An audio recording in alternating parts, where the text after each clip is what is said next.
네, 시작하도록 하겠습니다.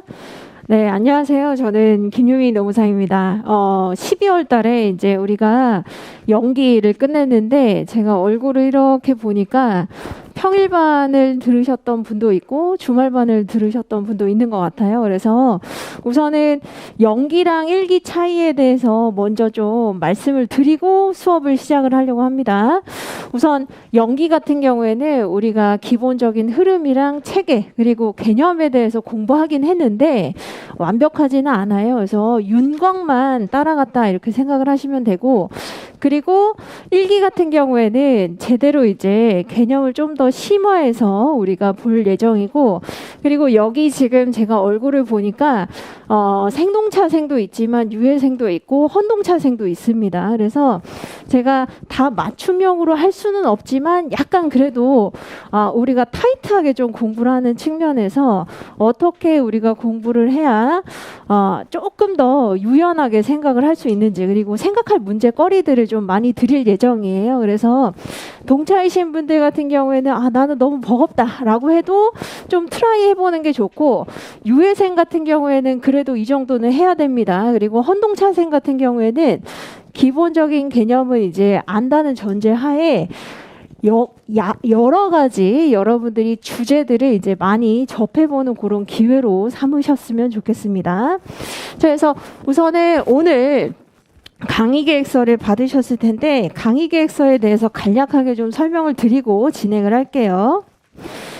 자, 강의 계획서에 여기 이제 맨 마지막 페이지를 한번 보시면은 연간 강의 계획 스케줄이 있습니다. 그래서 우리가 지금 어디에 해당이 되고, 이 순환에서 원하는 게 무엇인지, 목표치가 무엇인지 이거를 설명을 해드리려고 해요.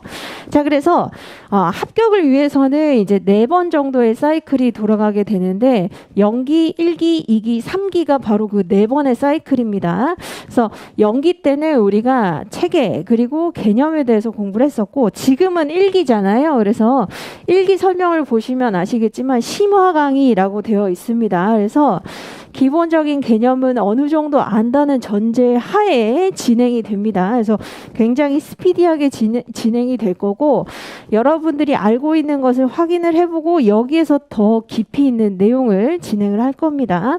그래서 여기 1순환, 즉 1월부터 3월까지는 이제 뼈대에 풍부한 내용을 이제 채우는 그런 방식이 될 거다. 그래서 여기 보시는 것처럼 여기 밑에 개념과 지도 찾기는 연기 때 한 것이지만 그것을 다시 한번 확인을 하고 내용의 디테일을 우리가 추구하게 될 겁니다. 그리고 조금 살을 찌우셔야 돼요. 지금 이제 여러분들이 알고 있는 지식은 굉장히 이제 단편적이고 단순하고 빈약하기 때문에 좀 살을 찌우는 과정. 이게 1기가 될 겁니다. 자, 그런 측면에서 제가 여러분들한테 설명을 드리고자 하는 그 그림이 있어요. 이 그림이 사실 여러분들 자료 중에 오늘 GS 1기를 시작하며 라고 제가 편지를 쓴 게 있을 겁니다. 그래서 연기 때 한 번 편지, 그리고 1기 때 편지, 2기 때 편지, 3기 때 편지, 뭐 구구절절한 연애 편지는 아니고요. 여러분들이 어떻게 마음가짐을 가지셔야 되고 어떻게 공부를 해야 되는지를 제가 많이 질문을 받기 때문에 미리 이렇게 이제 편지를 써서 알려드리는데, 자, 이 내용이 바로 여러분들 그 편지에 들어 있습니다.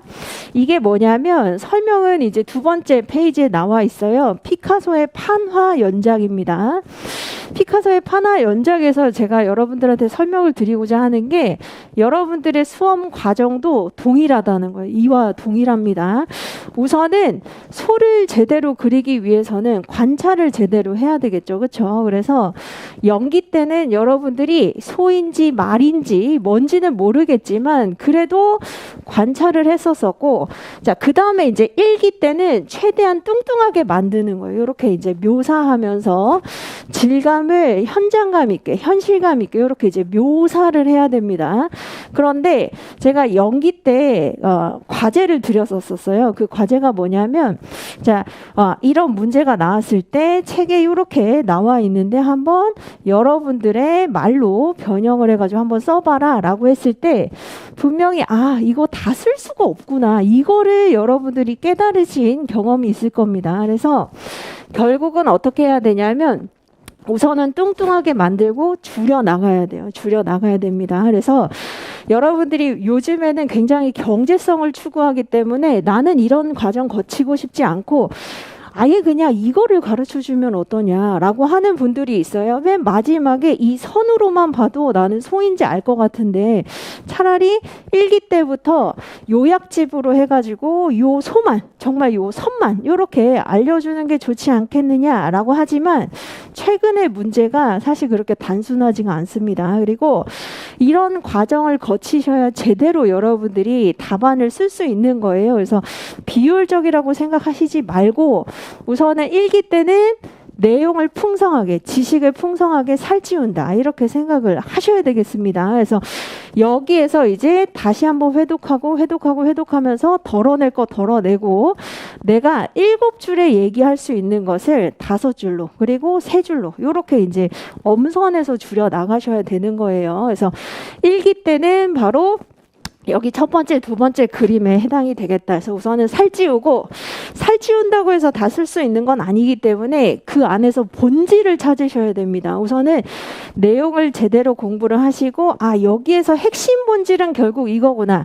그럼 우선순위를 따진다면 요게 먼저, 그 다음에 이거, 그 다음 이거 요렇게 이제 여러분들이 보시면 되겠습니다. 그래서 제가 피카소 이 파나 연작을 보면서 무릎을 탁 치면서 어떻게 이렇게 수험 과정이랑 똑같을까 이렇게 생각을 한 적이 있거든요. 그래서 너무 경제적인 걸 쫓지 마세요. 그러니까 여러분들이 지금 인사노무관리 전략 노트를 공부를 하기도 하지만 미리 목차 키워드 노트를 작년판을 구해가지고 그것만 달달 외우는 게 더 경제적이지 않나요? 이렇게 이제 질문하시는 분들이 워낙 많아요. 근데 그렇게 하는 거는 이것만 외우는 겁니다. 그래서 이렇게 하시면 안 되고 변형 문제라든지 좀 더 풍성한 서술을 하기 위해서는 이런 과정이 반드시 선행이 돼야 된다. 그래서 요거를 이제 제가 알려드립니다. 그래서 이렇게 이제 진행이 될 거고 이번 해에 같은 경우에는 시험 일정이 발표가 났잖아요. 그래서 여기 빨간색으로 제가 써놨는데 5월 14일에 1차가 있고 특이하게 우리 시험이 9월 달에 치러진 적이 없는데 9월 달에 지금 2차를 보게 됩니다. 그러면 어떻게 생각하셔야 되냐면 시험이 늘어났기 때문에 더 공부를 잘할 수 있겠다가 아니라 사실은 괴로운 거죠. 굉장히 괴롭고 오히려 이렇게 이제 스케줄링이 되면 생동차나 아니면 혼동차에게 훨씬 더 유리하게 됩니다. 그 이유는 1차와 2차 사이에 그 간격 텀이 지금 길잖아요. 긴 만큼 빨리 회복을 하고 더 몰입을 할 수 있기 때문에 경쟁이 더 치열하다는 얘기예요. 그래서 여러분들이 우선은 시험이 미뤄졌으니까 느긋하게 해도 되겠지 이게 아니라 생동차도 충분히 합격할 수 있는 정신 차리고 정말 약간의 운이 따라주면 충분히 합격할 수 있는 시기입니다. 그래서 여러분들이 어느 정도 이번 해에는 굉장히 합격률이 물론 이제 낮아지겠구나. 그리고 경쟁률이 훨씬 더 높아지겠구나. 이렇게 생각을 하시면서 좀 긴장감을 가지시고 공부를 하시면 되겠습니다. 자, 그리고 이제 강의 계획서에 그 여러분들이 보시는 3페이지에 강의 진도표가 나와 있습니다. 그래서 대략적으로는 이렇게 진행이 될 예정이고 살짝 이제 가감되긴 해요. 그래서 더 빨리 하기도 하고 더 늦게 하기도 하는데 너무 미뤄지는 일은 없을 겁니다. 왜냐하면 여러분들이 이제 나름대로 스케줄에 따라서 공부를 해야 되기 때문에 거의 이렇게 이제 진행이 된다라고 생각하시면 되고 그리고 여기 이제 보시면 중간고사, 기말고사라고 2번 이렇게 나와 있죠. 그래서 중간고사 때에는 배운 데까지 그때까지 25점짜리 단문이라고 불리우는 이제 약술 문제를 한번 시험을 보고 제출을 해서 첨삭을 할 예정입니다. 그래서 이때 문제를 미리 가르쳐 드리지는 않아요. 그러나 그래도 여러분들이 한번 지금은 답안을 그래도 써봐야 이렇게 써서는 이제 시간이 부족하구나 또는 내가 핵심을 짚는 그 능력이 없구나 이런 것들 판단할 수 있기 때문에 5회차 정도의 중간고사 한번 보고 그리고 기말고사는 맨 마지막 회차에 보도록 하겠습니다. 그래서 기말고사는 50점짜리 논술 문제로 그렇게 볼게요.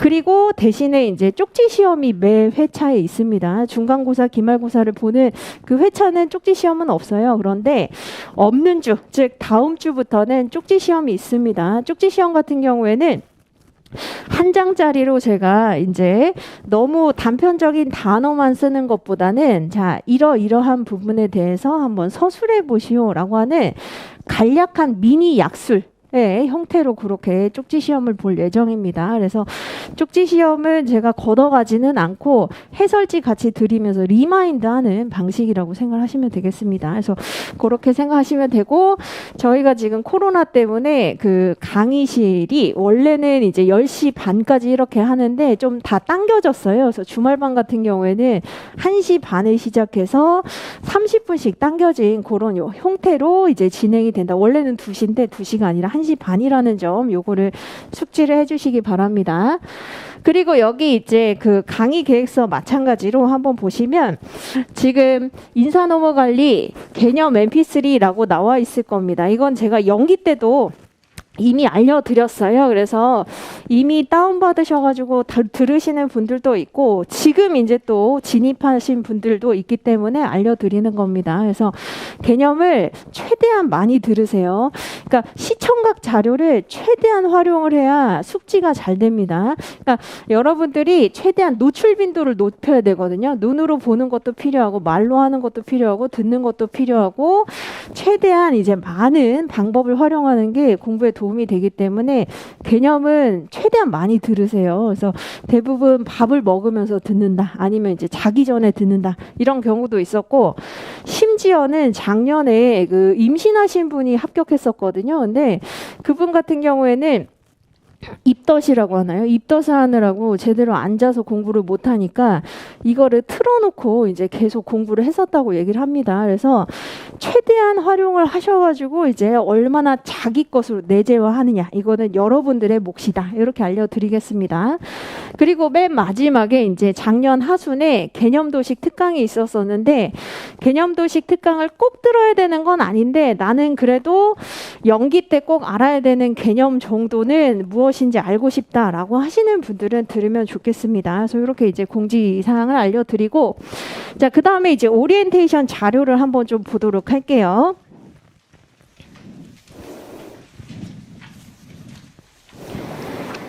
오리엔테이션 자료가 좀 꽤 묵직하죠. 그 이유가 있습니다. 그래서 우선은 제가 몇 가지를 설명을 드릴 건데 항상 이것을 염두를 해 두시기 바랍니다. 공인노무사 합격을 시키는 그 기준은 탐구성 공부를 해서 대학원에서 이제 석박사급의 어떤 모델을 개발을 해내는 그런 사람을 찾는 게 아니라 어느 정도 이제 전문가로서 가능성이 보이는 사람에게 점수를 준다는 겁니다.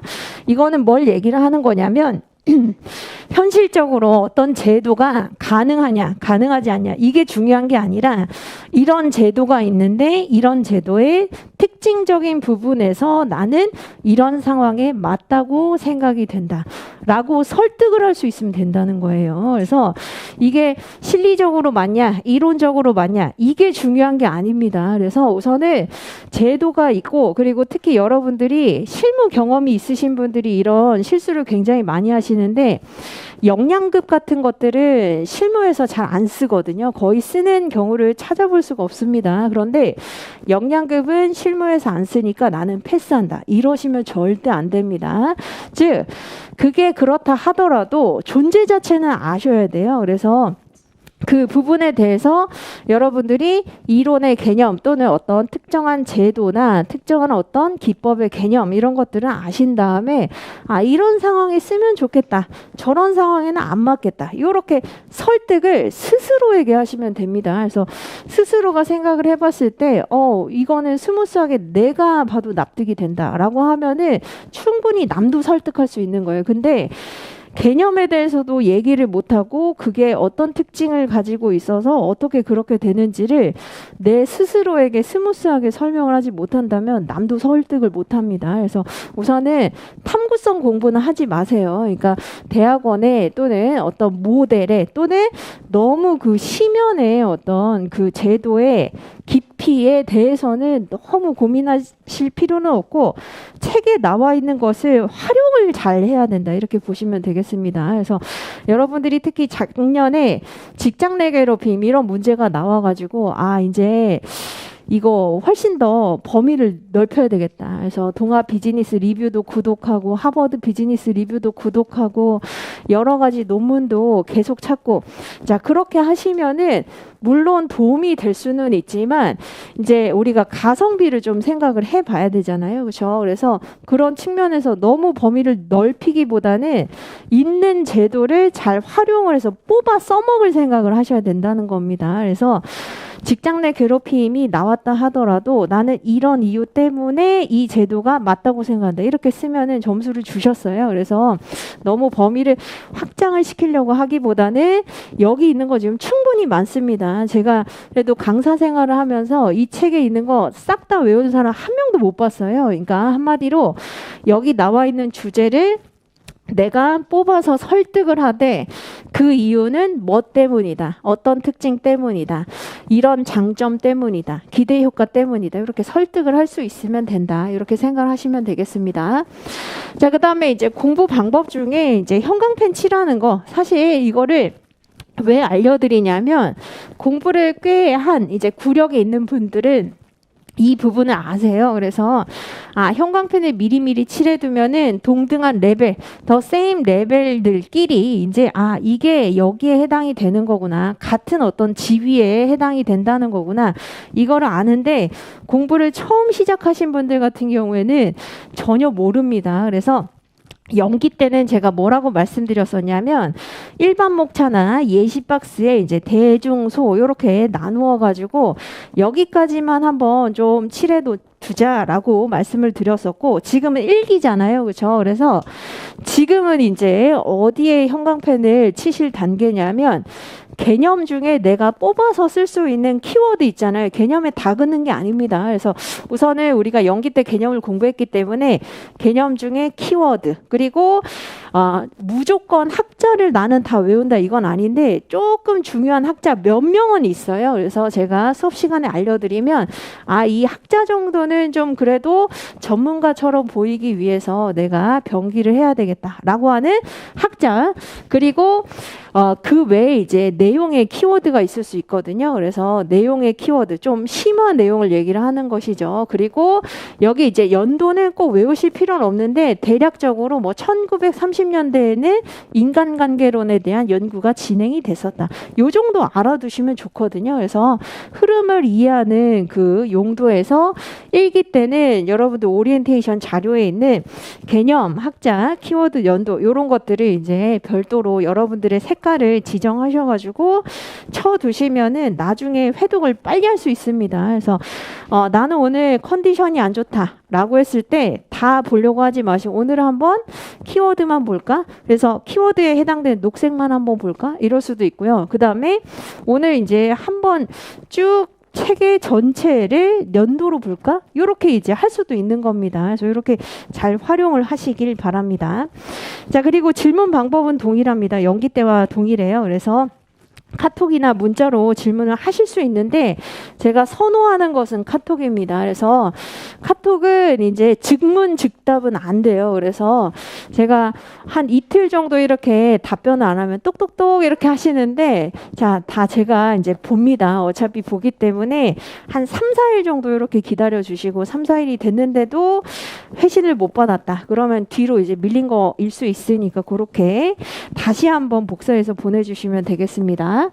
자, 그리고 사실 여기에서 중요한 건 오리엔테이션 자료 중에 이게 아니라 그 뒷장부터입니다. 선배가 들려주는 인사노무관리론 학습 노하우라고 되어 있죠. 그래서 여기 지금 거의 페이지가 18페이지에 이제 육박할 만큼 굉장히 많은 것들이 있어요. 그래서 물론 여러분들이 노무사 카페라든지 아니면 개인 블로그라든지 아니면 아는 선배님이라든지 찾아서 이제 하나하나 물어볼 수도 있지만 인터넷상에 드러나지 않은 그런 합격 수기도 있거든요. 그래서 이번 해에도 저는 뭔가 공개된 장소에 또는 제 블로그라고 해가지고 이렇게 올리는 데는 좀 쑥스럽고 뭔가 계속 이제 질문이 너무 많이 달리니까 댓글을 달아야 되는 그 부담감도 적지 않다. 그래서 저한테 그냥 별도로 이렇게 보내준 그런 합격 수기도 있습니다. 그래서 제가 그런 것들을 대강 추려가지고 한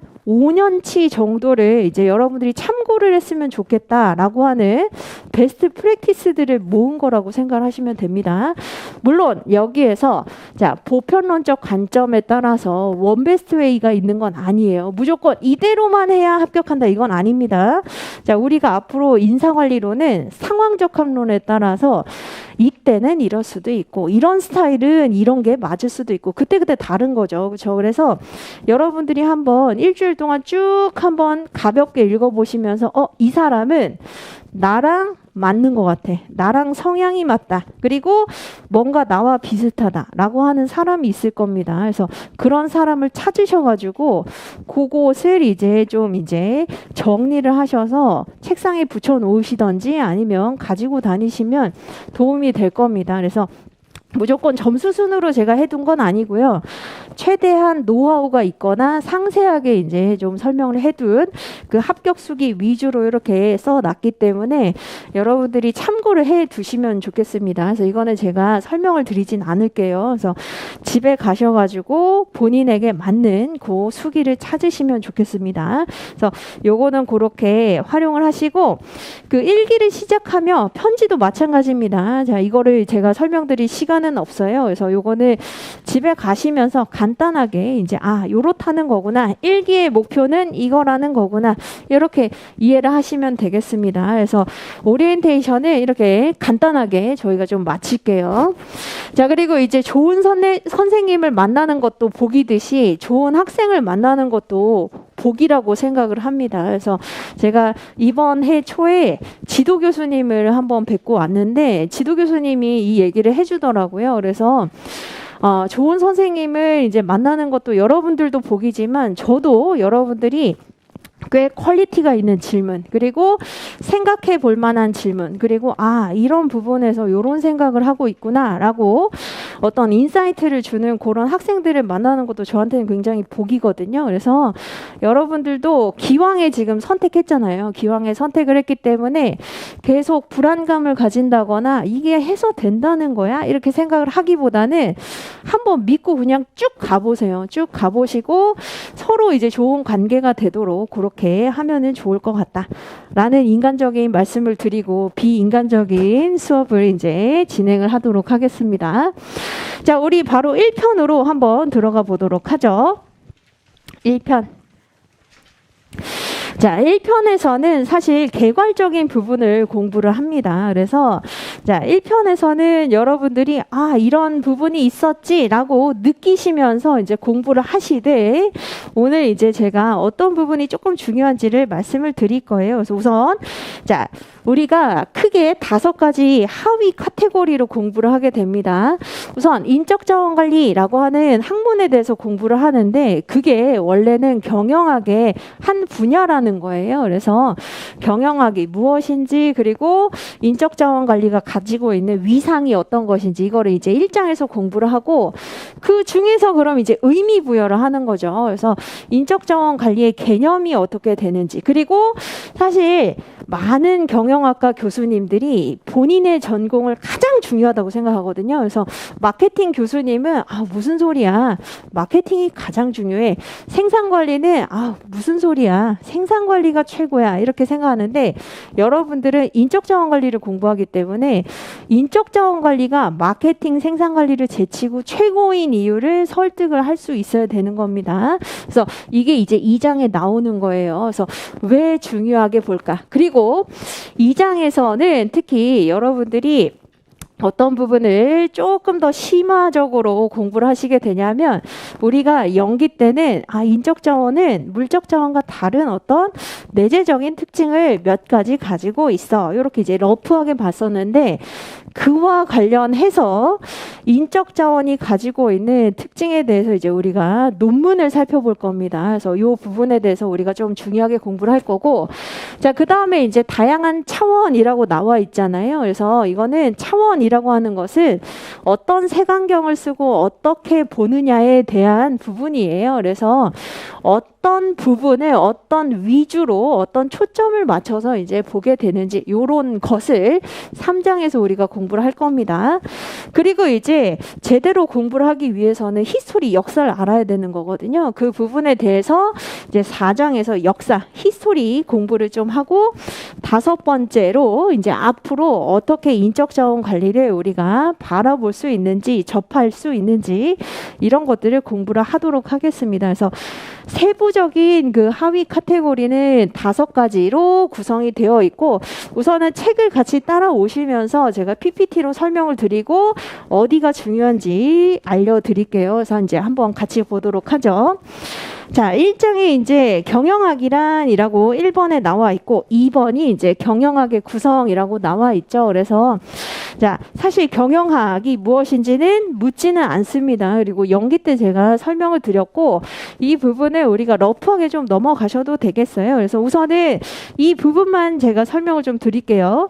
경영학과 경제학의 그 차이에 대해서 우리가 알아야 되는데, 우선 경제학이라고 하는 것은 자원의 희소성에 기반해서 어떤 방식으로 작동하는지, 자, 작동 원리를 우리가 메커니즘이라고 얘기를 하잖아요. 그래서 자원이 희소하기 때문에 어떻게 분배를 해야 되는지, 어떻게 운영을 해야 되는지에 대한 작동 원리를 두루두루 전반적으로 다루는 게 경제학입니다.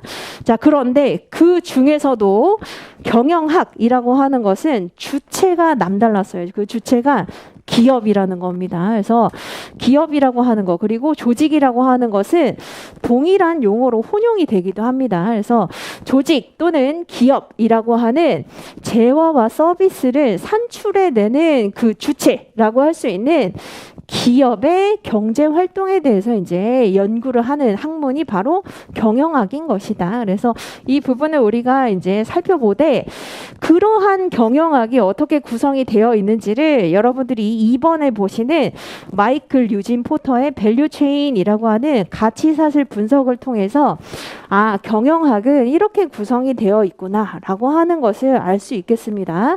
그래서 우선은 경영학은 2가지 부분으로 구성이 된다는 거예요. 밑에 부분에 나와 있는 주활동이라고 나와 있죠. 여기 이제 찾아보시면 되겠습니다. 주활동.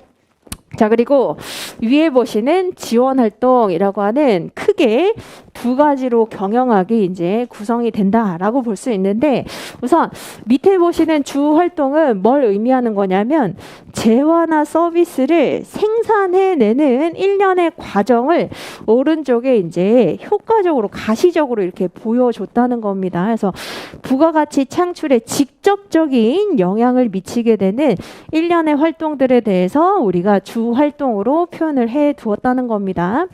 자, 그래서 보시면 5가지 이제 단계를 거치게 되는데, 여기 단계는 너무 외우실 필요는 없어요. 그래서 우선은 자, 재화나 서비스를 만들어내야 되잖아요. 그렇죠? 그래서 만들어내는 이제 오퍼레이션, 생산 활동이 있는데 그냥 뚝딱 만들어낼 수 없습니다. 우선 부품 같은 게 있어야 되겠죠. 그렇죠? 그래서 원천 재료가 있어야 돼요. 그래서 원천 재료를 사 와서 그 다음에 이제 만들고, 자, 만든 것을 외부로 유통을 시켜야 될 겁니다. 그게 이제 외적 유통에 해당이 되는 거예요. 그래서 부품을 사와서 만들고 외부로 이제 계속 보내게 되는 이런 활동을 하게 되는데, 여기서 끝나는 게 아니라 항상 마케팅이나 홍보 활동이 중요합니다. 그래서 우리의 제품이 얼마나 괜찮은지를 홍보하는 활동, 마케팅 활동이나 판촉 활동도 하게 되고, 향후에 문제가 생겼을 때, 이제 고장이 났을 때 AS를 해주는 요런 이제 일련의 활동, 이게 이제 결국은 부가가치 창출에 직접적인 영향을 미치게 되는 활동이라는 겁니다. 이것을 우리가 프라이머리 액티비티라고 불러요. 그래서 주활동. 자, 그리고 이제 지원 활동이 있습니다. 지원 활동은 자, 부가가치 창출에 직접적인 영향을 미치지는 않지만 간접적으로 지원해주고 도와주는 활동을 우리가 지원 활동이라고 얘기를 한다는 거예요. 그래서 여기 이제 여러 가지가 있죠. 그래서 갑자기 이렇게 만들어낼 수 있는 게 아니라 기술 개발도 원천적으로 필요하기도 하고, 그리고 법률 문제 이런데 이제 휘말릴 수도 있잖아요. 그렇죠? 그래서 송사에 휘말릴 수도 있기 때문에 법률 문제 이런 것들을 백업을 해주기도 하고, 그런 것들이 이제 여기에 해당이 되는 거죠. 일반 경영이라든지 뭐 회계라든지 이런 게 여기에 해당이 됩니다. 법무 문제.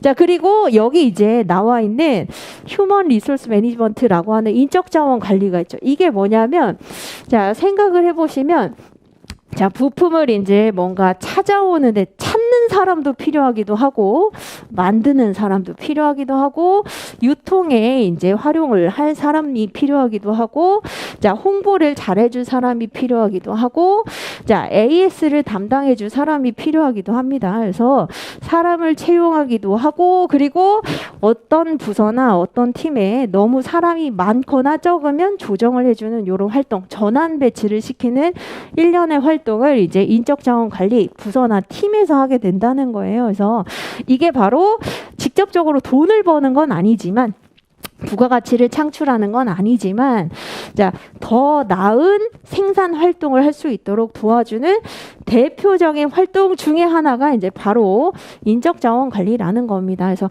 그런 측면에서 이제 우리가 2장으로 이제 넘어가게 되는 거예요. 그래서 1장은 경영학은 이제 경제학보다는 좁은 범위에서 기업이라고 하는, 자, 운영 주체가 어떻게 운영 관리를 해 나가는지, 경영 관리를 해 나가는지를 연구하는 것이고, 자, 기업의 활동 중에 지금 인적 자원 관리 활동이라고 하는 것은 주활동은 아니지만 주활동을 도와주는, 백업을 해주는 그런 활동 중에 하나구나.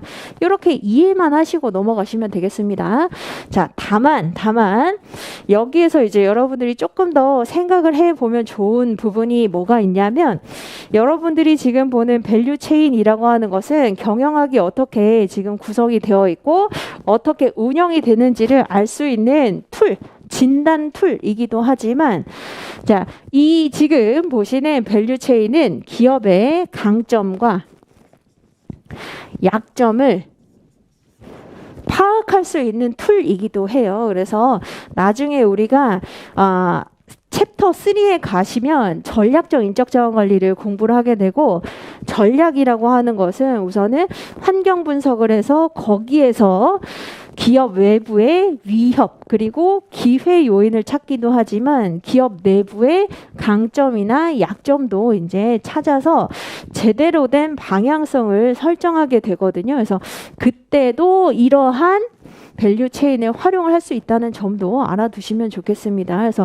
경영학은 일반적으로 이렇게 구성이 되기도 하지만, 지금 1년에 이런 활동을 통해서 우리가 지금 생산 활동은 잘하지만 여기 보시는 뭐 R&D가 부족하다라고 한다든지, 아니면 우리는 지금 재무적인 측면이 그렇게 원활하게 운영이 되지 않는다든지, 나름대로의 강약점을 파악을 할 수 있는 툴이기도 해요. 그래서 요거는 그렇게 이해를 하시면 되겠습니다.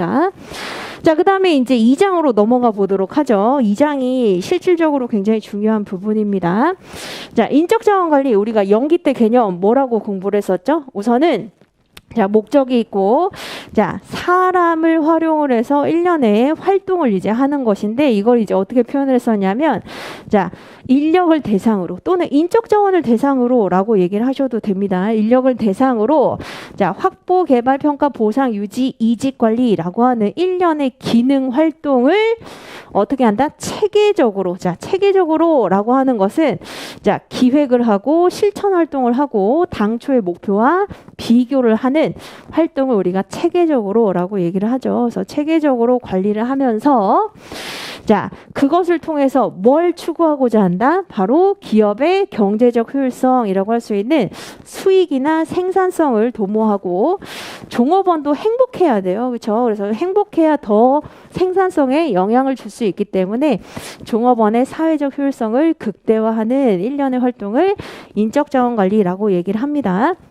자, 이것을 이제 인적 자원 관리라고 얘기를 하는데, 여기에서 이제 더 나아가서, 자, 목적이 꼭 요 두 가지여야만 하는가, 이거를 이제 한번 생각을 해보시면, 기업이 수익을 창출하는 것도 중요하고, 종업원이 만족감을 느끼고 행복감을 느끼고 동기부여를 이제 제고하는 것도 중요하긴 해요. 하지만 여기에서 더 나아가서 어떻게 또 우리가 볼 수 있냐면, 자, 기업의 종국적인 목표 그리고 종업원의 종국적인 목표는 요 두 가지로 보기보다 결국은 여기 보시는 우선 살아남아야 되는 거고, 살아남았다면 규모를 더 팽창시켜서 외부 환경에 영향을 덜 받도록 해야 되는 거고, 자, 그게 바로 성장입니다. 여기에서 더 나아가서, 자, 기업이 훨씬 더 커졌어요. 영향력이 굉장히 커지게 됩니다. 그러면 어떻게 되죠? 나름대로 사회 구성원으로서의 의무와 책임을 다해야 된다는 거예요. 그게 바로 기업의 사회적 책임이라고 불리우는 부분이죠. 그래서 지금 보시는 기업의 경제적 효율성과 종업원의 사회적 효율성이라고 하는 것을 요 세 가지로 대신할 수도 있다는 겁니다. 그래서 우선은 여러분들 책에는 지금 인적 자원 관리의 개념이라고 해서 첫 번째 문단에서는 이 왼쪽에 나와 있는 개념 정의가 되어 있지만, 그 개념 정의에서 우리가 어떤 부분까지 사실 더 생각을 해야 되냐면, 결국 기업은 생존하고, 즉 살아남아야 되고, 그 시장에서 살아남아야 되고, 그 다음에 규모를 계속 증대시켜서 외부의 영향을 적게 받을 수 있도록 성장해야 되며, 그리고 기업이 사회 구성원의 일원으로서 마땅히 다해야 되는 의무와 책임까지 이제 이것을 추구해야 된다는 겁니다. 이게 결국은 또 다른 이제 목적이라고 볼 수 있겠다. 그래서 생존, 성장, 책임을 다하기 위해서 인력을 대상으로 확보, 개발, 평가, 보상, 유지, 이직 관리를 체계적으로 관리하는 일련의 활동, 이것을 우리가 인적 자원 관리라고 얘기를 합니다. 그래서 우선은 목적을 우리가 조금 더 심화해서 이렇게 살펴볼 수 있다는 거를 설명을 드렸고, 자, 그 다음에 이제 두 번째는 바로 이겁니다. 인력을 대상으로 또는 인적 자원을 대상으로 하는 것인데, 인적 자원이 왜 중요하고 도대체 뭐가 특별한지 이 부분을 이제 여러분들이 설명을 할 수 있어야 되는데, 자, 우리가 지금 지식을 습득하는 것도 중요하지만 어느 정도는 쓰는 것도 약간 염두를 해둬야 되거든요. 그렇기 때문에 여기에서 보시는 여러분들 책에 이제 보시면 동그라미 1번부터 동그라미 10번까지 인적자원이 왜 중요한지를 구구절절하게 제가 설명을 해놨어요. 그리고 연기 때는 우리가 한 2개, 3개 정도만 간략하게 보았습니다. 하지만 자, 이거를 이제 여러분들이 유치원생처럼 인적자원은 중요하다, 그 이유는 뭐뭐이기 때문이다 라고 하기보다는 앞으로는 자, 뭐뭐를 가지고 있는 인적 자원은 또는 어떠한 인적 자원은 이렇게 이제 표현을 할 수 있도록 좀 심화해서 생각을 해보자는 겁니다. 자, 그래서 여기 동그라미 1번부터 10번까지가 여러분들 책에 나와 있는 그 중요한 키워드들을 제가 이렇게 추론을 해 둔 거예요. 추려 둔 겁니다. 자, 이걸 외우라는 게 아닙니다. 외우라는 게 아니라, 자, 우선은 동그라미 1번부터 한번 보도록 하죠. 이해를 해보시면 됩니다. 동그라미 1번에 핵심이 무엇인지 한번 보시면, 자, 경영활동을 하기 위해서는 필요한 3가지가 있다. 그쵸? 그것을 우리가 3M이라고 얘기를 하는데, 자, 그 중에 우선은 사람, 맨, 그리고 돈, 머니, 그리고 머터리얼이라고 불리우는 물자가 이제 여기 있고, 그 중에 이제 중요한 게 사실 돈이나 물자 같은 것들은 어떻게 할 수 있죠? 빌려오거나 대체할 수 있는 그런 성질을 가지고 있다는 겁니다. 자, 하지만 인적 자원은 어떻게 우리가 부를 수 있냐면 숨은 가치라고 불리우는 히든 밸류라고 불리우는, 자, 이 저서, 그리고 사실 이 부분을 제가 설명을 조금 더 드릴게요. 여기 히든 밸류라고 하는 게 여러분들 책에 나와 있습니다. 자, 숨겨진 가치라고 불리우는 게 결국은 사람이라는 겁니다. 맨 또는 인적 자원이라고 할 수 있는데, 이게 어디에서 인용이 되는 관용구냐면 오라일리와 페퍼의 책 제목이에요. 아, 여기 L이 하나 더 들어가야 됩니다. 그래서 오라일리와 페퍼의 책 제목이 히든 밸류라고 하는 숨겨진 가치라고 얘기를 하는 바로 여기에서 이제 관용 어구로 많이 쓰인다는 겁니다. 자, 왜 히든 밸류라고 불리우죠? 재무제표상에 이제 인적 자원의 가치에 대해서는 그렇게 계량화해서 나타낼 수는 없지만 어떤 것을 가지고 있다? 숨겨진 효익, 효용성을 이제 가지고 있기 때문에 사람을 우리가 히든 밸류라고 부를 수 있다는 겁니다. 그래서 자, 결국 경영의 3요소 중에서도 지금 돈이나 물자는 대신할 수 있기도 하고 빌려올 수 있기도 하고 자, 똑같이 따라할 수 있는 것들이에요. 하지만 사람은 그렇지 않기 때문에 가치 증대를 위한 이제 숨겨진 그러한 존재로서 이제 중요하다. 이렇게 얘기를 하기도 합니다. 그래서 이것을 우리가 1기 때 공부를 했었고, 자, 그 다음에 이제 2번에 자원 기반 관점이 있습니다. 자원 기반 관점이 우리가 작년에 시험 문제로 나왔었던 부분이죠. 2번 문제, 약술 문제로 나왔었는데 자원 기반 관점에 대해서 설명을 하고 인적 자원이 그 자원에 해당이 되는지를 한번 너의 언어로 설명을 한번 해보시오라고 문제를 물었었던 것이죠. 그래서 자원 기반 관점에 대해서는 오늘 굉장히 자세하게 공부를 할 것이기 때문에 우선은 10번까지 보고 이제 제가 설명을 좀 드릴게요. 자, 그 다음에 이제 3번에 의사결정의 주체자라고 나와 있죠. 그래서 자, 물적 자원과 다른 특징 중에 하나가 사람은 이제 결단과 판단을 할 수 있다는 거예요. 그래서 의사결정의 또 다른 말이 뭐냐면 결정을 내리거나 판단을 내릴 수 있다는 겁니다. 물적 자원과 다른 점이죠. 그렇죠? 그래서 결정과 판단을 내릴 수 있는 능동적인 주체자가 결국은 이제 사람이기 때문에 중요한 의사결정, 판단의 그 주체로서 이제 중요한 의미를 가지고 있기도 하다. 자, 그 다음에 이제 네 번째 동그라미에서 얘기하는 게 결국 인적 자원은 무한한 부가가치를 창출할 수 있는 그런 존재라는 겁니다. 자, 부가가치라고 하는 것은 제품이 변환될 때 1년의 어떤 과정을 거쳐서 더 좋게 변환되는 걸 얘기를 하는 거죠. 근데 여러분들이 부가가치를 굉장히 어렵게 생각하기 때문에 쉽게 좀 설명을 드리면 자, 똑같은 쇳덩이가 있어요. 쇳덩이가 있는데 자, 쇳덩이를 그냥 분할해가지고 못으로 이제 만들어서 파는 것과 자, 쇳덩이를 항공기 부품으로 제조해서 파는 것은 부가가치 자체가 굉장히 다릅니다. 한마디로 자, 항공기 쇳덩이로 부가가치를 높게 만들 수 있는 주체가 바로 뭐다? 물적 자원이 아니라 결국은 사람이라는 거예요. 그래서 그 부가가치를 만들어낼 수 있는 무한한 부가가치를 만들어낼 수 있는 주체가 인적 자원이기 때문에 기업에서 중요하다는 겁니다.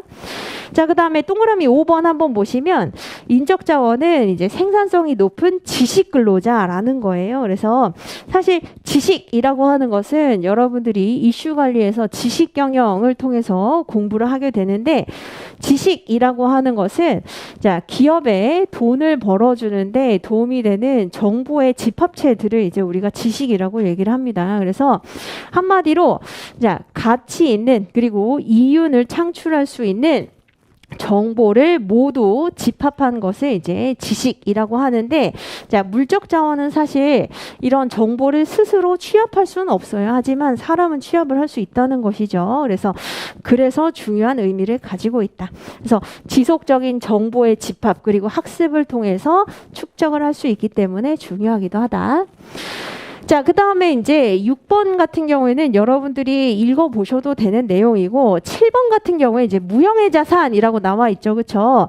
자, 무형자산이라고 하는 것은 물리적인 실체는 없지만 기업에 굉장히 높은 효익을 가져다 주는 그런 자산을 얘기를 합니다. 그래서 물리적 실체는 없지만 식별을 할 수는 있는 자산으로 많은 효익을 가져다주는 자산을 우리가 무형의 자산, 보이지 않는 자산이라고 얘기를 할 수 있다는 것이죠. 그래서 맥락상 사실 히든 밸류랑 거의 유사한 내용입니다.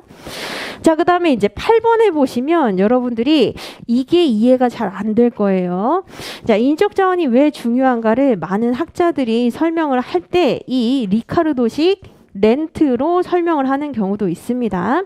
자, 우선은 리카르도의 차익지대설에서 이제 이게 유래가 된 것인데, 자, 렌트라고 불리우는 지가 또는 지대라고 하는 것은 뭘 의미하는 거죠? 토지의 가치를 의미를 합니다. 토지의 가치.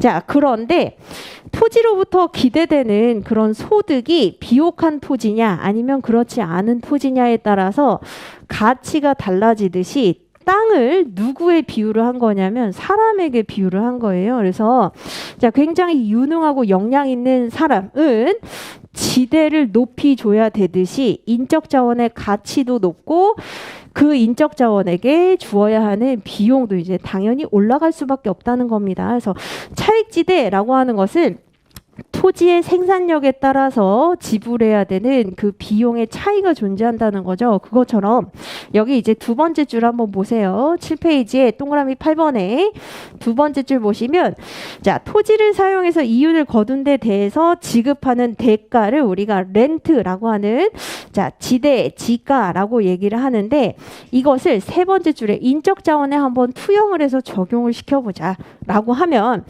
탁월하게 경쟁력이 있는 인적 자원이라고 하는 것은 뭐에 지금 비유를 한 거냐면 비옥한 토지에 이제 비유를 한 겁니다. 비옥한 토지는 당연히 이제 훨씬 더 생산력이 높기 때문에 많은 지대, 지가를 지불해야 되는 것이듯이 자, 이런 인적 자원, 역량이 높은 인적 자원을 확보한 기업은 그렇지 못한 기업에 비해서 렌트를 창출하고 있다라고 얘기할 수 있다. 렌트를 창출하고 있다라고 하는 말은 어떤 의미냐면 더 많은 생산력과 부가가치를 창출할 수 있다라고 볼 수 있다는 겁니다. 그래서 생산력의 격차에 대해서 얘기를 하듯이 생산성의 차이가 지대나 지가의 크기를 결정하는 것을 이제 빗대어서 사람도 마찬가지다라고 얘기를 하는 겁니다. 그래서 비옥한 토지 이퀄 뭘 얘기하는 거죠? 우수한 인재, 역량 있는 인재를 얘기를 하는 겁니다. 그래서 렌트를 높게 줘야 되는 이유는 바로 비옥한 토지, 생산력이듯이 마찬가지 사람도 이제 이러한 사람을 구하기 위해서 비용이 많이 들어갈 수밖에 없는 것이다. 격차가 나타날 수밖에 없는 것이다.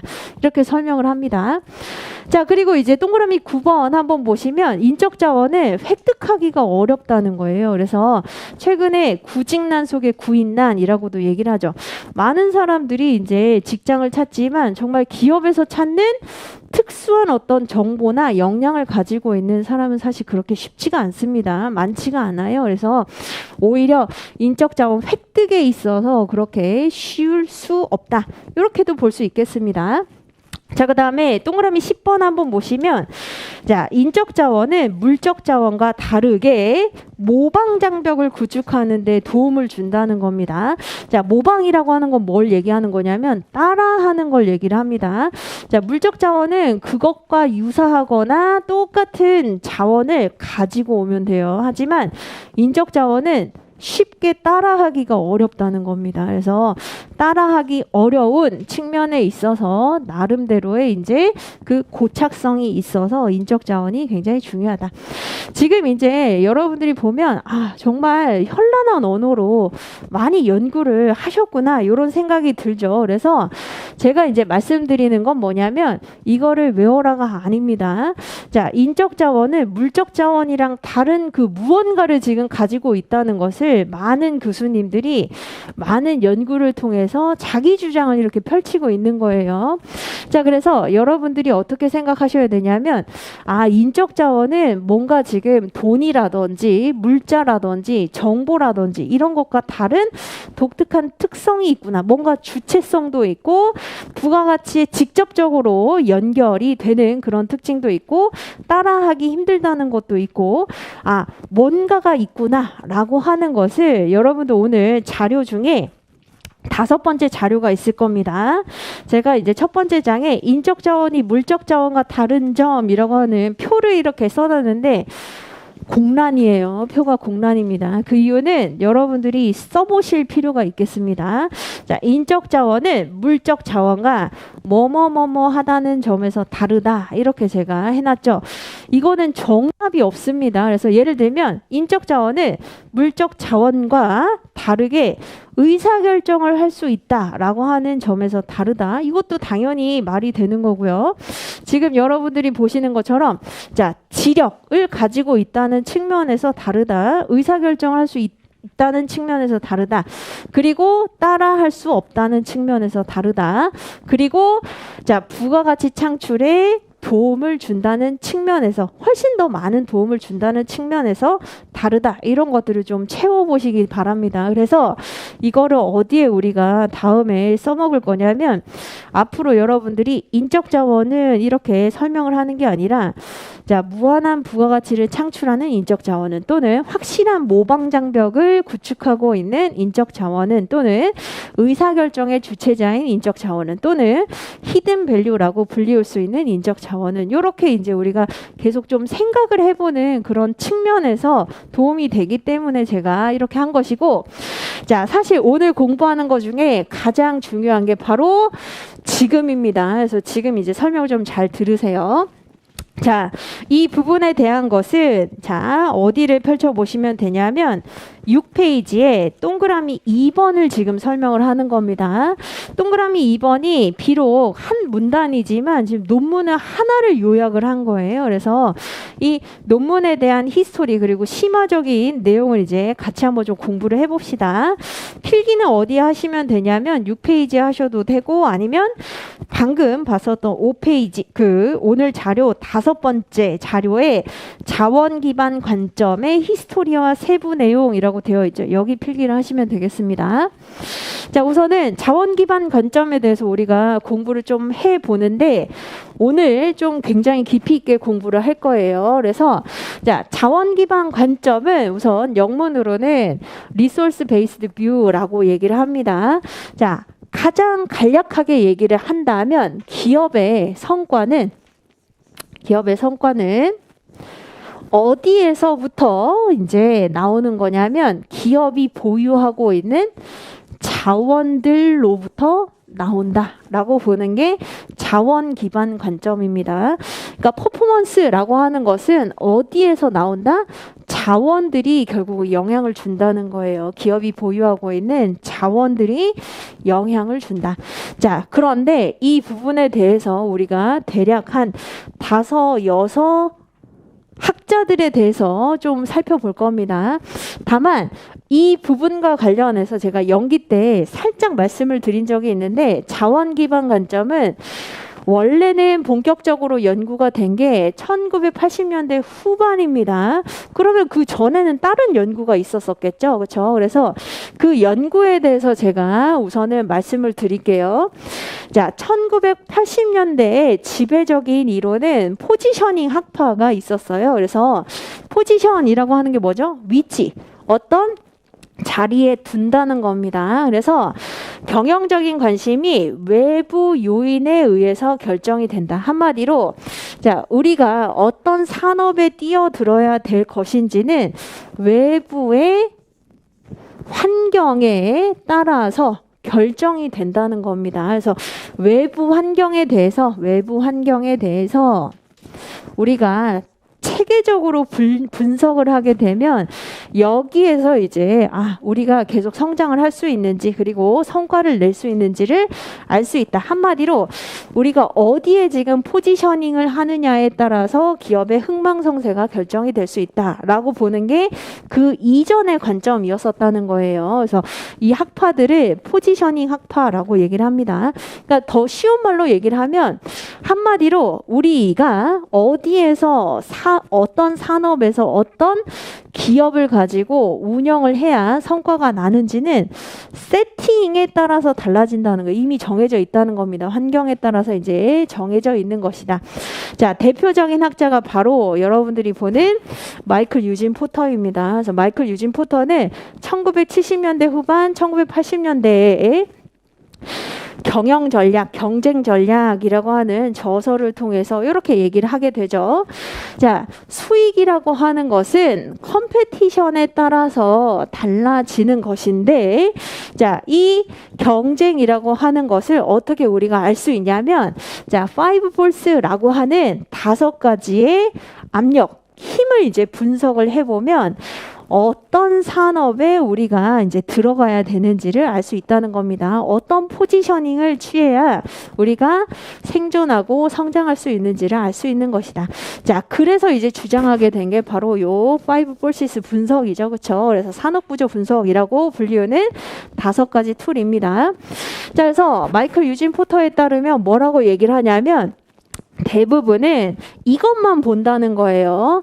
산업 내에 기존 기업 간의 경쟁 강도가 얼마나 심한가. 자, 이것만 보는데 그게 아니라 나머지 4가지도 다 우리가 두루두루 살펴봐야 여기에서 평균 이상의 수익을 낼 수 있는지 없는지를 알 수 있다는 겁니다. 자, 그 중에 하나가 이제 공급자예요. 공급자는 뭐라고 생각을 하시면 되냐면 부품 공급 업체라고 생각을 하시면 되겠습니다. 뭔가 지금 만들려고 하는데 부품 공급 업체가 가지고 있는 권력, 힘. 자, 이런 게 커지면 불리해질 수밖에 없겠죠. 그래서 우선은 공급하는 사람의 그 규모 그리고 나름대로 대체제가 있는지 이런 것들이 이제 영향을 미치게 된다. 공급자의 힘이 커지게 되면 불리하다는 겁니다. 자, 그 다음에 구매자도 한번 보자는 거예요. 구매자는 뭐라고 생각하시면 되냐면 소비자라고 생각하시면 됩니다. 자, 소비자의 힘이 커지면 커질수록 어떻게 되죠? 휘둘리게 되겠죠. 그렇죠? 그래서 자, 소비자가 얼마나 많이 구매를 해주는지 그리고 소비자의 선호가 어떻게 되는지 이런 것들에 따라서도 또 달라지게 된다. 한마디로 구매자의 힘, 구매자의 권력이 커질수록 매력도는 또 줄어들게 된다는 거예요. 자, 그 다음에 대체제도 한번 봐야 된다는 겁니다. 대체제는 대신할 수 있는 게 있는지. 예를 들면 지금 커피를 만드는 업체인데 커피 대신에 할 수 있는 게 뭐가 있죠? 다른 음료수나 차 같은 것들이 있잖아요. 그렇죠? 그래서 대체제가 많으면 또 많을수록 어떻게 된다? 오히려 불리해지게 된다. 자, 그 다음에 잠재적인 경쟁자도 한번 살펴봐야 된다는 겁니다. 자, 한마디로 진입장벽이 얼마나 높은지 낮은지를 살펴봐야 된다는 거예요. 그래서 진입장벽이 낮을수록 어떻게 되죠? 너도 나도 다 뛰어들게 되기 때문에 경쟁이 심화돼서 결국 잠재적인 경쟁자의 힘과 권력이 커질수록 매력적이지 않다는 거예요. 그래서 마찬가지 지금 보시는 것처럼 기존 기업 간의 경쟁 정도 그리고 공급자, 구매자, 대체제 그리고 잠재적 경쟁자의 권력과 힘이 셀수록 지금 불리한 싸움을 할 수밖에 없는 거기 때문에 그 산업에는 뛰어들지 않는 게 좋고 반대의 경우에는 뛰어드는 게 도움이 된다는 겁니다. 이게 자원 기반 관점이 나오기 이전에 포지셔닝 학파들이 주장을 했었던 대표적인 주장입니다. 자, 그런데 이제 보세요. 1950년에 에디슨 펜로즈라고 하는 학자가 갑자기 1959년이 됐죠. 왜냐하면 이 연구라고 하는 게 어느 날 갑자기 딱 1년 또는 2년에 파바박 나오는 게 아니라 처음에 개념은 이제 제시를 하고 자, 연구를 좀 잘 안 하고 있다가 어떤 특출난 학자가 그거 다시 한번 연구해 볼 거리가 되겠다라고 하는 경우에 그게 이제 점화가 돼가지고 연구가 많이 진행되는 경우가 많아요. 그래서 원래 자원 기반 관점은 최초는 1950년대 후반에 펜로즈라고 하는 학자가 우선은 자원 기반 관점의 가장 개괄적이고 포괄적인 개념을 이제 던지게 됩니다. 그래서 The Theory of the Growth of the Firm이라고 하는 기업 성장 이론이라고 하는 데서 기존에는 기업을 단지 생산 함수로 봤다는 거예요. 그래서 자, 모든 기업이 차별성이 없는 어떤 자원을 가지고 있다라고 보고 있는데 그게 아니라는 겁니다. 기업은 여기 보시는 것처럼 독특한 자원 그리고 독특한 제품을 만들어낼 수 있는 서로 다른 이질적인 자원의 집합으로 구성이 되어 있다라고 얘기를 합니다. 그래서 이거를 이제 함수로 표현을 해보면 자, 기업이라고 하는 것은 굉장히 다양한 이질적인 자원들의 집합체이다. 이렇게 처음에 포문을 열었다는 거예요. 1950년대에 우선 기업이 모두 똑같은 자원을 가지고 있다고 생각하고 있지만 그건 틀린 생각이야. 그게 아니라 다양한 자원의 결합체이다. 이렇게 주장을 했다는 겁니다. 그런데 여기에서 더 나아가서 연구하지는 않았어요. 그냥 여기에서 이제 기업이라고 하는 것의 본질을 우리가 한번 파악을 해볼 필요가 있다. 자, 이렇게 주장을 합니다. 자, 그 이후에 이제 보시면 1980년대로 넘어오게 돼요. 그래서 포지셔닝 학파가 계속 활동을 하고 있는 그런 상황이죠. 이때 워너펠트라고 하는 학자가 리소스 베이스드 뷰라고 하는 아예 이제 관점을 제대로 우리가 연구를 좀 해볼 필요가 있겠다라고 하면서 59년에 이 연구를 가지고 오게 됩니다. 가지고 와서 자, 제품이나 서비스뿐만 아니라 기업이 가지고 있는 자원을 통해서도 독특한 그 무언가를 우리가 차별화해서 추구할 수 있는 것이다. 그래서 너무 제품과 서비스라고 하는 아웃풋에만 관심을 가질 게 아니라 자, 그 자원, 인풋이라고 하는데 우리가 다시 한번 초점을 맞출 필요가 있다라고 연구를 하게 됩니다. 자, 그리고 나서 이제 여러분들이 그래도 들어본 적 있는 자, 핵심 역량이라고 하는 그 용어가 있을 거예요. 이 용어를 누가 썼냐면 1990년대에 프랄라드와 하멜이라고 하는 학자가 핵심 역량이라고 하는 개념을 제시를 하면서 자, 아까 이질적인 기업의 자원, 독특성을 가지고 있는 것, 그게 바로 핵심 역량이다. 이렇게 얘기를 합니다. 그래서 핵심 역량이라고 하는 단어, 용어를 통해서 자, 다양한 생산 기술을 어떻게 조정하고 복합적인 기술을 어떻게 통합하는가, 이거는 기업마다 다른 자원을 가지고 있기 때문에 이런 자원을 핵심 역량이라고 부르기도 하고 이러한 핵심 역량에 따라서 기업의 성과는 달라진다. 이렇게 주장을 합니다. 벌써부터 머리가 아프죠. 왜 저렇게 연구를 많이 했을까? 이해가 안 되죠. 자, 그런데 이제 보세요. 자, 이 수많은 논의를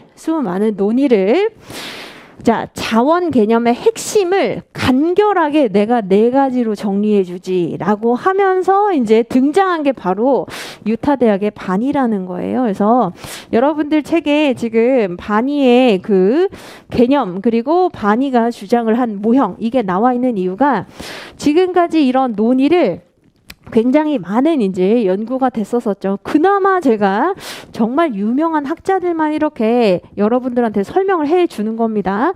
거의 20-30명 이상의 학자들이 주장을 했었던 자원이라고 하는 게 그럼 어떤 특징을 가지고 있어야 된다는 건가? 아까 핵심 역량이라고 얘기했는데 그 코어 컴피턴스가 어떤 특징을 가지고 있어야 되는 건가에 대해서 내가 정리해 주지. 라고 하면서 여러분들이 이제 책에 보는 요 모델로 간결하게 이제 정리를 했다는 거예요. 그래서 자, 이게 이제 그 히스토리라고 할 수 있습니다. 그래서 여러분들은 어떻게 이제 히스토리를 좀 알아두시면 되냐면 1950년대에 펜로즈가 기업이라고 하는 것은 다양한 이질적인 자원들의 결합체라고 포문을 던진 이후에 수많은 학자들의 연구들이 있었다.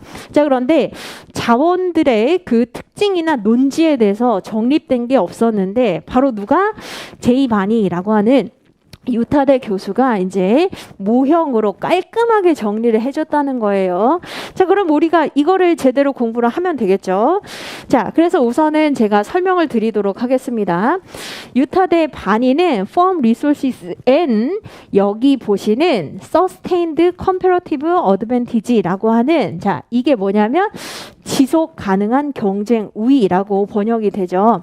그런데 지속 가능한 경쟁 우위가 뭔지를 제가 설명을 드릴게요. 지속 가능한 경쟁 우위라고 하는 것은 장기간 높은 실적을 나타낼 수 있는 유지할 수 있는 힘과 능력을 의미합니다. 그러니까 잠깐 반짝 한 달, 3달, 6달 이게 아니라 10년, 30년, 50년 동안을 지속할 수 있는 능력과 힘 이것을 우리가 지속 가능한 경쟁 우위라고 부른다는 거예요. 자, 기업은 우선 아까 우리가 뭐라고 했었죠? 생존하는 것도 중요한데 성장하고 여기에서 더 나아가서 책임을 다하는 것까지 필요하다는 겁니다. 그렇게 하기 위해서는 뭐가 필요하죠? 장기간 높은 실적을 유지할 수 있어야 된다는 겁니다. 자, 그렇게 하기 위해서는 요 네 가지가 필요하다라고 해서 우리가 연기 때 요 네 가지를 공부를 한 거예요. 그게 바로 브린 프레임워크이라고 불리우는 VRIN이 여기에 해당이 됩니다. 자, 그러면 하나씩 우리가 해석을 좀 해보도록 하죠. 자, value라고 하는 것은 가치가 있다는 거잖아요. 그렇죠? 가치가 있다는 것을 우리가 얘기를 합니다. 자, 가치가 있다라고 하는 것은 기업의 성과를 높여줄 수 있는, 한마디로 효율적이고 효과성이 있게 성과를 높여줄 수 있는 전략을 인식하고 수립하고 실행할 수 있는 능력을 얘기를 합니다. 그러니까 한마디로 속된 말로는 이제 돈을 벌어다 줄 수 있는, 또는 부가가치를 창출하게 해줄 수 있는 이라고 할 수 있는데, 이것을 학문적으로는 뭐라고 얘기를 하냐면, 지금 환경을 면밀하게 이제 살펴보면서 이게 이런 방식으로 하면 되겠구나 라고 효율적이고 효과적인 방식으로 성과를 높일 수 있는 그러한 전략을 인식하고 수립하고 그것을 실행할 수 있는 힘을 valuable이라고 얘기한다는 겁니다. 한마디로 돈을 벌어다 줄 수 있고, 자, 그 다음에 두 번째, rare입니다. rare는 희귀하고 희소하다는 거죠. 희소성을 얘기를 합니다. 한마디로 경쟁 업체에게 굉장히 흔하지 않아야 된다는 거예요. 그래서 경쟁 업체에 비해서 경쟁자가 가지고 있지 못한 희소성을 가지고 있어야 된다는 겁니다. 그래서 쉽게 구입하거나 획득하기 어려운 특성을 가지고 있어야 된다. 이게 희소성이에요. 자, 그 다음에 세 번째, inimitable 이라고 나와 있죠. 그래서 imitation이라고 하는 게 사실 모방하는 거잖아요. 그래서 이거의 반대입니다. 그래서 모방이 불가능해야 되는데, 모방 불가능과 관련해서 여러분들이 이제 밑에 보시면 세 가지의 세부 내용이 있습니다. 왜 모방이 불가능할까? 왜 따라하는 게 불가능할까? 자, 그 이유가 이제 세 가지가 있습니다. 우선 첫 번째로 history dependent라고 나와 있죠. 자, 기업이 운영을 하게 되면서 독특한 경험을 계속 축적하게 되는데, 그 독특한 경험을 똑같이 따라할 수는 없다는 거예요. 어떤 때는 성장하고 어떨 때는 실패할 수 있는데, 성장과 실패를 통해서 축적하게 되는 그 경험, 노하우 이런 것들은 똑같이 오롯이 따라할 수가 없다는 겁니다. 그래서 어떻게 생각을 하시면 되냐면, 역사적인 사건들을 경험을 하게 될 때 그때 축적된 여러 가지 자원들이 다르기 때문에 이제 그래서 모방하는 게 사실 쉽지가 않다. 자, 그 다음에 두 번째, 코절이라고 되어 있죠. 코절이라고 하는 거는 인과관계를 얘기를 합니다. 그래서 인과관계가 ambiguity라고 하는 거, 모호하다는 거예요. 한마디로 왜 그 기업이 성공을 했을까라고 했을 때 단 하나의 원인으로 우리가 알 수가 없다는 겁니다. 여러 가지가 복합적인 상호작용을 해서 성공을 한 것인지, 어떤 이유 때문에 성공을 한 것인지를 명확하게 밝혀낼 수가 없다는 거예요. 그래서 자원 그리고 경쟁 우위 간의 관계가 우리가 아는 것처럼 굉장히 단순 명료하지 않다는 겁니다. 성공의 원인을 명확하게 밝혀내기가 어렵기 때문이다. 자, 그 다음에 이제 세 번째로 소셜 컴플렉시티라고 나와 있죠. 소셜 컴플렉시티는 사회적인 복잡성을 얘기를 합니다. 그래서 기업은 운영을 할 때 한마디로 재화와 서비스를 산출하는 그 여러 가지 운영 활동을 할 때 내부 관리자 간의 이제 관계 관리도 굉장히 중요하고, 외부 고객이라든지 이해관계자들 간의 관계 관리도 굉장히 복잡해요. 그러다 보니까 자, 어떻게 할 수가 없다? 똑같이 따라할 수가 없다는 겁니다. 그래서 모방이 불가능하다. 자, 그래서 여기서 얘기하는 것은 똑같이 따라하기 어려운 이유는 그 기업이 과거에 역사적인 어떤 경험을 했는데 그것을 똑같이 따라할 수가 없고, 인과관계를 명쾌하게 밝힐 수가 없고, 사회적인 관계 관리 측면에서 굉장히 복잡하기 때문에 그 자체를 우리가 똑같이 따라할 수는 없는 것이다. 그래서 완벽한 모방은 불가능하다. 이렇게 얘기합니다. 자, 그 다음에 이제 맨 마지막에 나와 있는 게 바로 non-substitutable이잖아요. 그렇죠? 그래서 non-substitutable 같은 경우에는 자, 대체할 수 없다는 겁니다. 대체할 수 없다라고 하는 건 대신할 수 없다는 걸 의미를 하는 거죠. 그렇죠? 그래서 자, 성공하는 기업이 가지고 있는 그 자원을 대신할 수 있는 그런 존재를 찾기가 어렵다는 겁니다. 그래서 기술이라든지 제품이라든지 문화라든지 이런 것들을 똑같이 대신할 수 없기 때문에 그러하다. 자, 그래서 지금 이제 여러분들이 보시면은 굉장히 복잡하네. 이게 뭐가 개념이 간결하게 제시가 됐다는 거야 라고 생각할 수 있지만 요렇게 보세요. 지속 가능한 경쟁 우위, 한마디로 장기간 높은 실적을 유지할 수 있게 하기 위해서는 자, 가치가 있어야 되고 희소성이 있어야 되고 완벽하게 따라할 수 없어야 되고 대신할 수는 없어야 된다. 이 네 가지가 핵심 필수 요소라는 거예요. 요 네 가지가 브린이라고 하는 게 핵심 필수 요소고, 다만 이 앞에 이제 전제 조건이 나와 있죠. 그 전제 조건에 대해서 뭐라고 얘기를 하냐면 자, 두 가지가 있습니다. 우선 기업의 자원이 헤테로제니티라고 되어 있죠. 헤테로제니티는 다 다르다는 겁니다.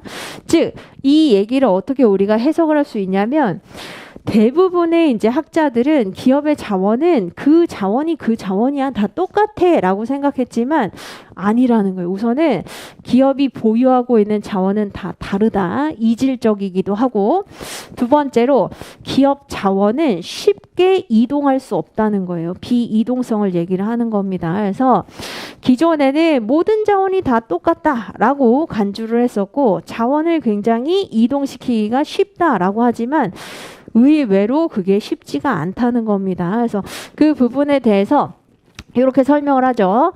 기업이 보유하고 있는 자원 자체가 다 다르고 이질적이고 다 다르고, 자, 기업 자원을 쉽게 이동시킬 수가 없다. 가격에 따라서 이제 쉽게 이동할 수 있는 그런 특징을 가지고 있지는 못하다. 이렇게 얘기합니다. 예를 들면 이제 여러분들이 학원을 한 학원으로 몰아서 다니면 참 좋을 것 같잖아요. 경제적이죠. 그렇죠? 그런데 학원 입장에서 한번 생각을 해보시면 자, 똑같은 노동법, 똑같은 인사관리, 똑같은 행정쟁성, 똑같은 이제 그 선택 과목이 있을 때 그 선생님 따라하는 게 쉬울까요? 사실 쉽지가 않거든요. 그 이유는 뭐냐면 그 자원이 다 다르다는 겁니다. 그리고 자, 여기 김기범 선생님이 있으면 좋을 것 같은데 막 이렇게 생각을 하지만 이동하는 게 어떻다고요? 쉽지 않다는 거예요. 쉽지 않은데 여기에 더해서 그 자원이 자, 돈을 벌어다 줄 수 있고 희소하고 쉽게 따라할 수 없고 그리고 substitutable이라고 해서 대신할 수 없는 그런 속성을 가지고 있으면 어떻게 된다고요? 1년 반짝 성공하는 게 아니라 장기간의 높은 실적을 유지할 수 있다는 겁니다. 이걸로 개념을 내가 마무리해 주마라고 제시를 한 게 반의입니다. 그래서 우선은 여러분들이 어떻게 알아두셔야 되냐면 자, 여기에 따라서 이 지금 표는 여러분들이 보고 있는 1편, 2편에 나와 있지는 않고 확보관리를 보시면 확보관리의 맨 첫 번째 고득점 답안 포인트라고 하는데 반의의 자원 기반 관점을 설명을 하면서 이렇게 설명을 합니다. 자, 지속적 경쟁 우위라고 하는 장기간 높은 실적을 유지할 수 있게 하기 위해서는 네 가지가 다 갖춰줘야 된다는 거예요. 한마디로 가치 있고 희소하고 따라하는 것도 어렵고 조직에 의해서 지원됨이라고 이렇게 변형이 되어 있는데 이거는 non-substitutable의 또 다른 버전입니다. 그래서 2000년대 들어오면서 많은 인사조직 학자들이 자, 대체 불가능이라고 하는 것이 결국은 조직이 얼마나 자원을 잘 아우르고 운영할 수 있고 자, 그것을 그 인프라를 활용할 수 있는지로 바꾸어서 이제 얘기를 하게 되는데 그 대신에 non-substitutable로 생각을 하셔도 돼요. 그래서 자, 대신할 수 없으면 뭐가 가능하다? 지속적 경쟁 우위가 가능하다는 겁니다. 자, 그런데 자, 우선은 돈은 벌 수는 있는데 희소하기는 하나 그러나 자, 대신할 수 있고 그리고 따라하는 것도 쉬우면 어떻게 된다? 지속적은 아니고 이제 잠깐 동안은 한시적인 경쟁 우위를 보유할 수 있다는 거예요.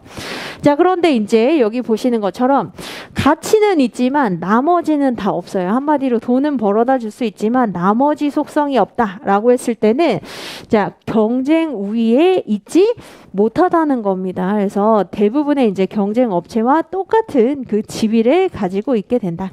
그리고 우선은 가장 최악은 밸류 자체가 없는 것이죠. 그렇죠? 가치의 유무 측면에서는 가치 자체가 없다면 뭔가 우위를 선점할 수 있는 그런 특징적인 요소를 가지고 있지 못하다. 이렇게 볼 수 있다는 겁니다. 그래서 결국 지금 여러분들이 보는 반의의 자원 기반 관점에서 얘기를 하는 것은 지속 가능한 경쟁 우위, 장기간의 높은 실적을 가지기 위해서는 4가지 특징이 필요하다. 라고만 얘기했지 인사관리 학자들처럼 그게 바로 사람이다 이렇게 얘기하진 않았어요. 자, 그래서 이제 마무리입니다.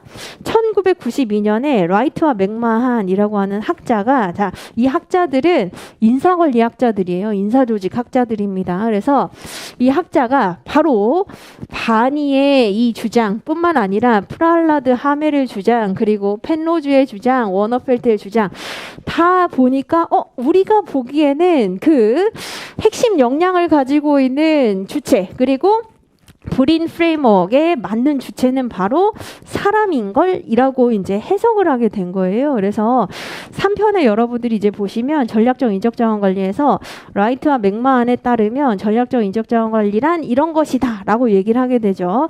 그게 이제 이렇게 구술이 끼어지게 된다는 겁니다. 그래서 이거를 여러분들이 외우실 필요는 없는데 흐름은 알아두실 필요가 있는 게 결국 펜로즈는 뭐라고 주장을 했다고요? 기업은 다양한 이질적인 자원의 집합이다라고 얘기를 했고, 자, 자원이라고 하는 인풋에 이제 관심을 가지고 있었다가 잠깐 소강 상태였었다가 이제 언제 80년대, 90년대 들어오면서 활발하게 연구가 진행이 됐고, 그것을 개념을 굉장히 간결하게 정리를 한 게 바로 바니의 브린 프레임워크 또는 브리오 프레임워크이라고 하는 겁니다.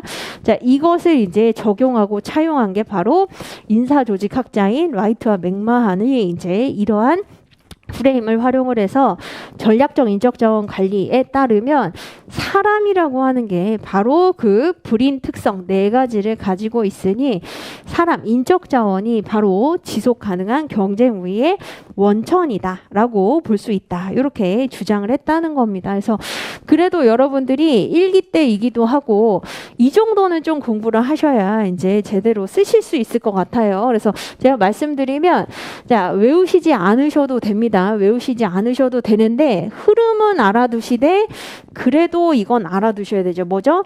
바니의 브린 프레임워크가 얘기하는 그 내용이 무엇인지는 꼭 알아두셔야 되겠습니다. 그래서 우선 책을 통해서 제가 정리하고 좀 쉬는 시간을 갖도록 하겠습니다. 자, 1편은 그냥 1편의 1장을 읽어보시면 되고 2장에서 어떠한 특징이 물적 자원과 다른 인적 자원의 특징인지를 여러분들의 워딩으로 이제 정리해 보시되 그 중에서도 6페이지에 나와 있는 자원 기반 관점의 이 모델 이게 이제 중요합니다. 그래서 자, 첫 번째 박스에 있는 자, 기업 자원의 헤테로제니티라고 하는 이질성과 그 다음에 비이동성이라고 하는 그 위에다가 뭐라고 써두시냐면 바니가 제시한 기본 과정이에요. 기본 과정이라고 써두세요. Firm Resource Heterogeneity 그리고 그 밑에 있는 자, 그 박스 있죠. 박스 그 위에다가 바니가 제시를 한 기본 과정은 자원이라고 다 똑같은 게 아니야. 달라. 그리고 이동하는 게 쉽지도 않아. 비이동성을 가지고 있다. 자, 그런 상황에서 이런 가정 상태에서 value 그리고 rare 그리고 inimitable 그리고 non-substitutable이라고 하는 요 4가지 특징을 가지고 있으면 어떻게 될 수 있다고요? 장기간에 실적을 계속 보유할 수 있다는 겁니다. 그래서 요 4가지가 어떤 의미를 가지고 있는지를 우리가 살펴본 것이다. 자, 그래서 다른 말로 변형을 시켜보시면 돼요. 밸류어블이라고 하는 건 뭐라고요? 효율적이고 효과적으로 운영, 생산할 수 있는 전략을 인식하고 운영할 수 있는 능력을 얘기를 합니다. 자, 그 다음에 레어라고 하는 건 뭐라고요? 희소성입니다. 경쟁자가 보유하고 있지 않아야 된다는 겁니다. 자, 그 다음에 inimitable 하는 것은 자, 비용적으로 기술적으로 완벽하게 모방, 따라하는 게 불가능하다는 거예요. 따라하는 게 불가능. 자, 그 다음에 네 번째 non-substitutable 이라고 하는 것은 대신할 수 없는 자원이나 기술을 얘기를 합니다. 그래서 이렇게 이제 이 네 가지를 제시를 한 적이 있다.